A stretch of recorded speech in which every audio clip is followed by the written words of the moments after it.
Certes, le concerto, contrairement à un opéra ou un ballet, ne s'appuie pas sur une histoire. Mais il constitue cependant un spectacle à part entière, dans lequel le soliste est parfois un véritable illusionniste. Développons justement le lien entre musique et magie. Elles demandent toutes deux la maîtrise de trois atouts, des points essentiels tant pour l'illusionniste que pour le musicien: la prestidigitation, le climax et le boniment. Et le concerto pour violoncelle de Saint-Saëns, qui date de 1872-73, en donne un bon exemple.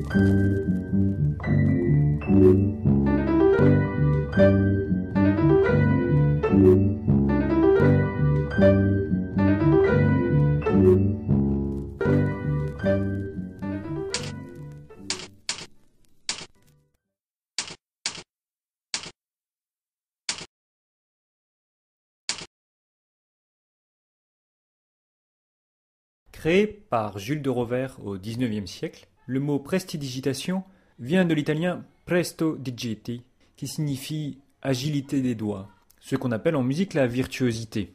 La virtuosité est finalement une remarquable habileté technique que possède l'instrumentiste, et on y retrouve donc l'idée de performance, de dépassement de soi. Mais le virtuose n'est rien sans son outil, son instrument, qui sert son expression. Et explorons justement l'instrument qui nous intéresse aujourd'hui, le violoncelle. L'on peut diviser les instruments de l'orchestre en 4 familles. Les instruments à percussion, les instruments à vent que l'on divise en cuivre et bois, et les instruments à cordes, parmi lesquels le violon, l'alto, le violoncelle et la contrebasse. Petit historique.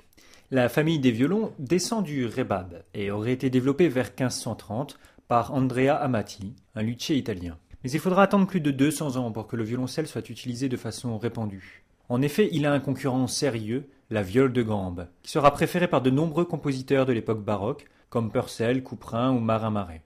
C'est donc progressivement que le violoncelle va s'imposer, avec Boccherini et Vivaldi. Mais aussi les concertos d'Haydn au XVIIIe siècle, puis les sonates de Beethoven qui ouvrent la voie à un XIXe siècle qui écrira pour le violoncelle parmi les plus grands compositeurs romantiques: Schumann, Brahms, Dvorak, et bien sûr Saint-Saëns. Mais le violoncelle n'aurait peut-être pas eu un tel succès sans Jean-Sébastien Bach et ses suites pour violoncelle seul.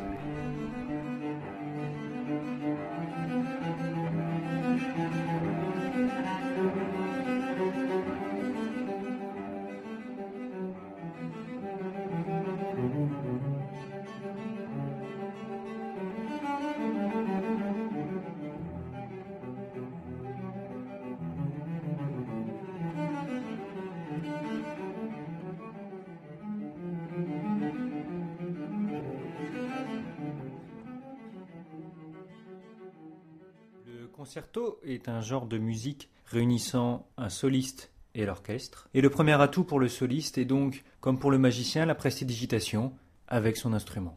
Deuxième atout pour l'illusionniste, la façon de conduire le tour, d'emmener le public, et surtout de lui réserver un sommet, un point culminant qu'on appelle le climax.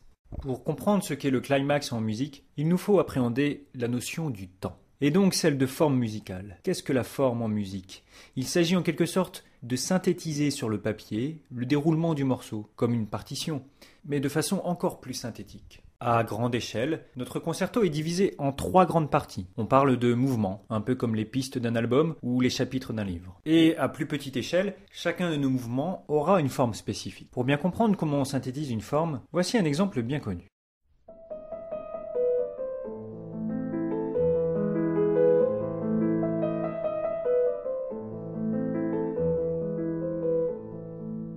Première phrase que je peux nommer A. Puis Beethoven décide de répéter cette première phrase. J'en suis donc à une forme A-A.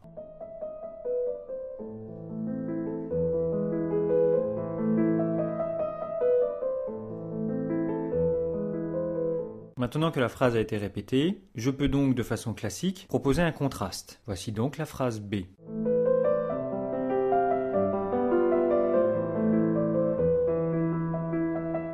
Puis Beethoven décide de faire réentendre la première phrase, c'est le retour, et ma forme globale est donc A, A, B, A.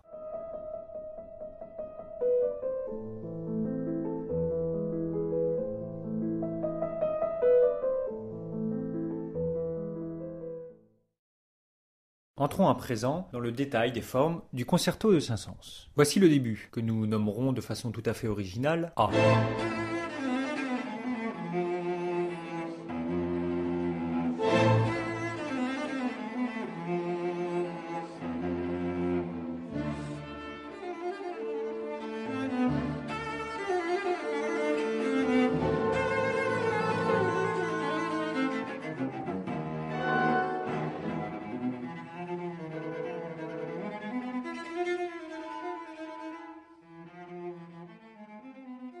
Puis ce premier thème est repris par l'orchestre tout entier.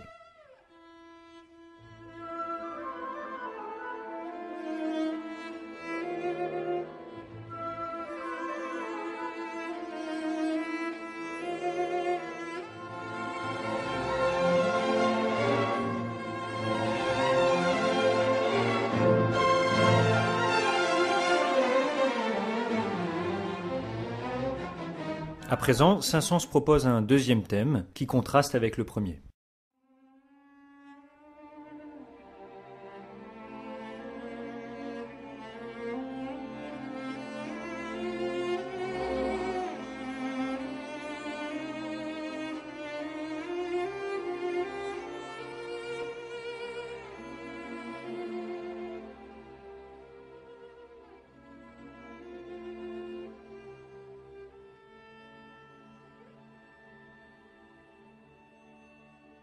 S'ensuit un retour du premier thème.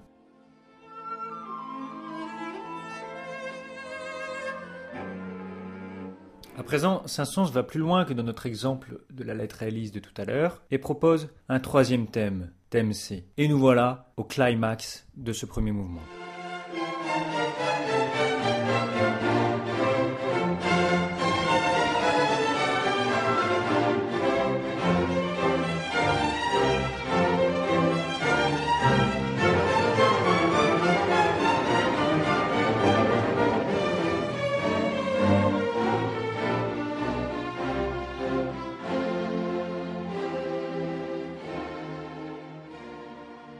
Enfin, retour des thèmes A et B. Il est intéressant de noter que si nous prenons du recul, nous retrouvons à plus grande échelle notre forme avec contraste. Le début et la fin, les thèmes A et B. Au milieu, le troisième thème, et qui est le climax du mouvement, offre le contraste principal.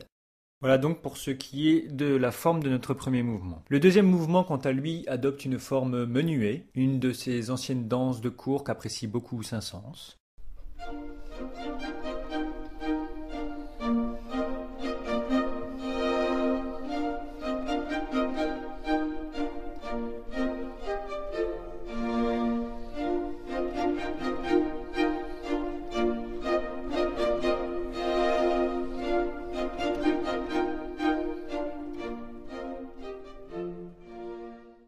Enfin, le troisième et dernier mouvement joue véritablement le rôle de récapitulation et on y réentend les thèmes du premier mouvement, notamment le premier, A, et le troisième, C, qui constitue notre climax. On retrouve donc dans ce concerto de Saint-Saëns l'idée de forme cyclique avec la réapparition de thèmes tout au long des différents mouvements, une idée qui renforce l'unité de l'œuvre et qui est apparue notamment avec la symphonie fantastique de Berlioz de 1830. Après la prestidigitation et le climax, le troisième atout pour qui s'adonne à la magie, le boniment.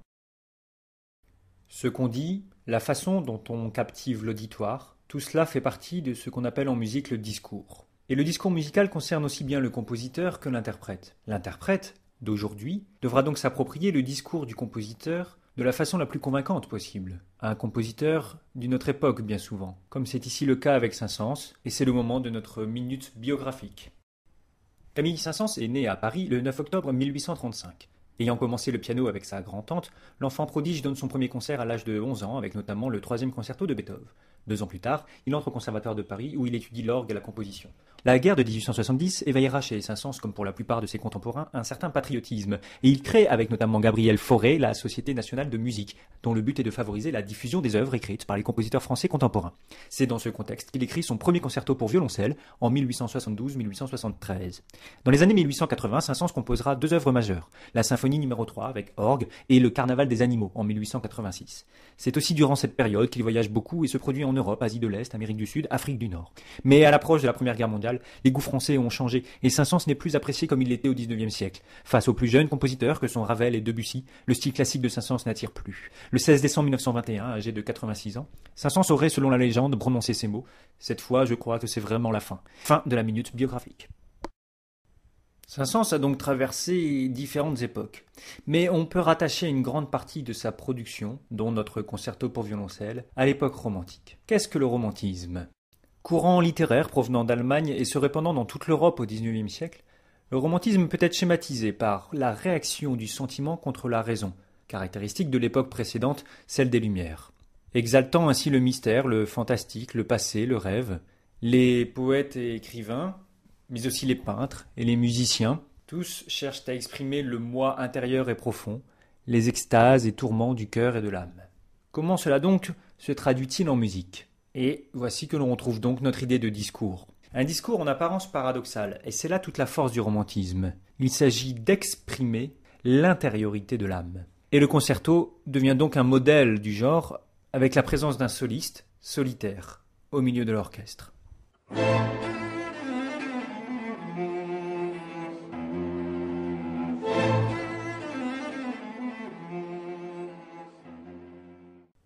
Parmi les caractéristiques proprement musicales, nous retrouverons donc la recherche de sonorités personnelles, des contrastes fréquents, également une écriture des thèmes qui ne sera plus aussi simple qu'à l'époque classique, des thèmes plus tourmentés ou instables, à l'image de notre premier thème du premier mouvement.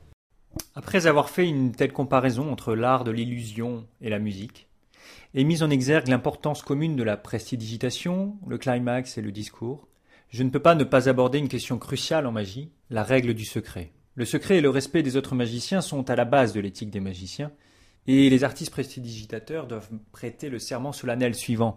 Je jure de ne divulguer aucun secret ni de ne jamais faire le même tour 2 fois de suite, afin de ne pas risquer de révéler le secret du tour. Eh bien, en musique, il n'y a pas réellement de secret.